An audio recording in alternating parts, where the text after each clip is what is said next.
determine the validity or otherwise of the election of the president-elect. It is clear to us that the jurisdiction of the court is quite circumscribed in terms of the orders or reliefs it can grant following the hearing and determination of the election petition under Article 140 of the Constitution. In the event the court determines that the election of the president-elect is invalid, it must make an order nullifying the election.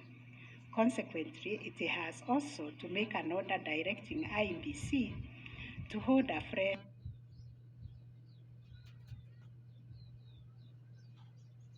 election within 60 days after the determination. Should the court determine that the election of the president-elect is valid, it shall issue a declaration to that effect. The court has then, as a matter of course, to make an order dismissing the petition with or without cost, as the case may be. In the strict sense, therefore, these are the only orders that the court may make under the Constitution. The court cannot assume jurisdiction that goes beyond the purview of Articles 163(3) and 140 of the Constitution. However, nothing stops the court from issuing orders or reliefs by way of recommendations.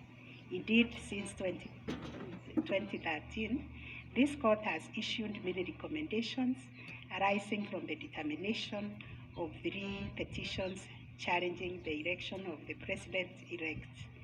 The recommendations are meant to improve our electoral landscape and ends.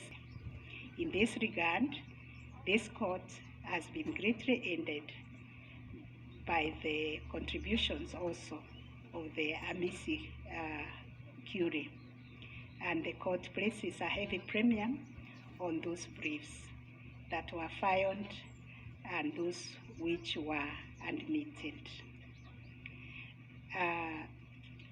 The final orders made by the courts.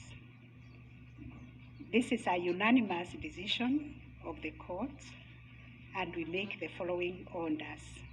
1. The presidential election petition number E005 of 2022 as consolidated with the presidential election petition numbers E001, 2, 3, 4, 7, and 8 of 2022 are hereby dismissed. As a consequence, we declare the election of the first respondent as president-elect to be valid under Article 143 of the Constitution. This being a matter cutting across the public interest, we order that each party do bear their own costs. It is so ordered. And finally, the court has asked me to also acknowledge, although we'll do it in the long draft, the enormous contribution made by counsel in these proceedings, and also the orderly way the counsel, all the advocates and parties conducted themselves. They remained seated throughout the proceedings.